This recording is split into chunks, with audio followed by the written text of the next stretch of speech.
Ladies and gentlemen, on the 10th of May, in the morning, even as we were getting into a huddle to wargame the events of the previous night, a routine exercise, I received a message on hotline from my counterpart in Pakistan seeking my willingness to communicate.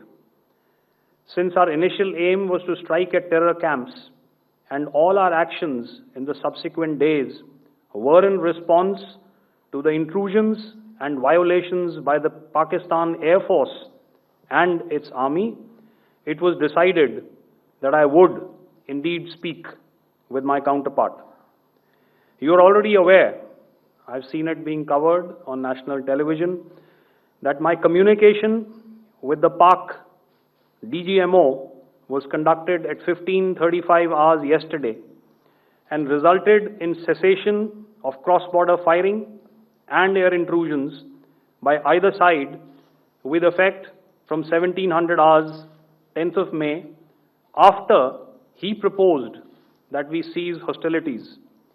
We also decided to further speak on the 12th of May, that's tomorrow, at 1200 hours, to discuss the modalities that would enable the longevity of this understanding. However, disappointingly, and must I add,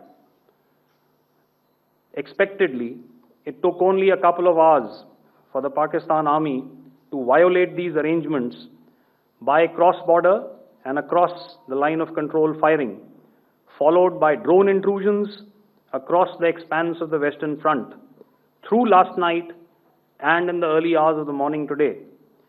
These violations were responded to robustly and dealt with as they must be.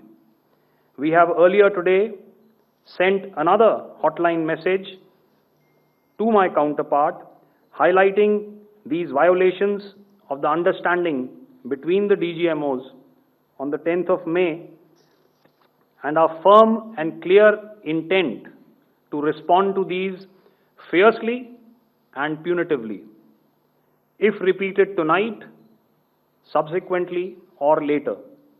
In this regard, I must inform all of you that the Chief of Army Staff has earlier today conducted a security review and has granted full authority to our Army commanders for counter-actions in the kinetic domain in case of any violation by Pakistan.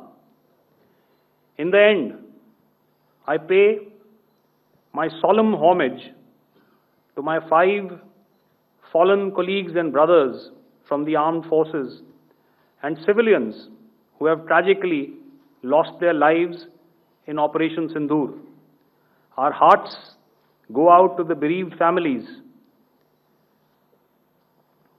and we express our solidarity to them in this lifetime and beyond,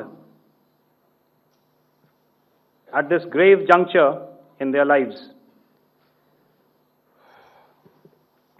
Their sacrifices shall always be remembered and spoken of in glowing terms by a grateful nation.